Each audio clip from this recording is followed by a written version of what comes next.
ये खिंचाव वाला फैब्रिक होता है, खींचने वाला कपड़ा होता है। ये देखिए ना आप, इसमें इलास्टिसिटी होती है, ये खींचता है कपड़ा।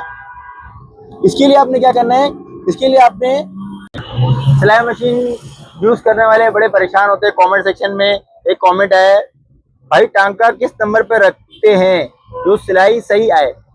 देखिए, जो सिलाई मशीन का टांका होता है ना, ये चाल होती है मशीन की, ये छोटा बड़ा करने का सिस्टम होता है। जो इसकी लंबाई होती है सिलाई मशीन की, नॉर्मल मशीन की, वो 5 mm तक होती है, जबकि जोकी की 7 mm पे जाती है। अब इसमें 5 mm तक का टांका होता है, मुख्तलिफ फैब्रिक्स के लिहाज से सेट किया जाता है।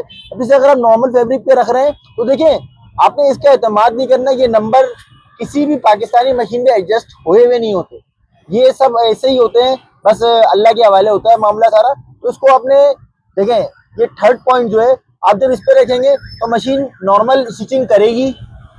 मतलब ये देखें, अब इसको सेंटर पॉइंट पे रख देंगे हम, और अब मशीन जो है आपकी ये रेगुलर टांके के लिहाज से बेहतरीन चलेगी, और मीडियम टांका जो है ना वो बेहतरीन अंदाज में जो है वो मशीन आपकी इंशाल्लाह करेगी।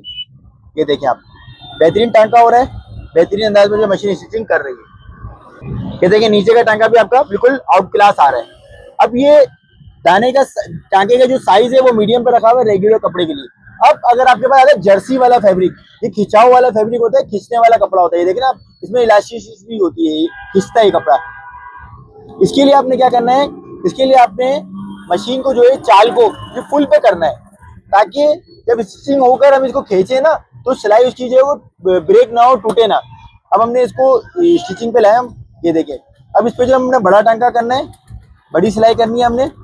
देखिए, अब इस सिलाई से ये बेनिफिट होगा कि जब इसमें खिंचाव आएगा ना, ये देखिए खिंचाव आ रहा है, तो ये धागा जो है वो टूट नहीं रहा, ब्रेक नहीं हो रहा।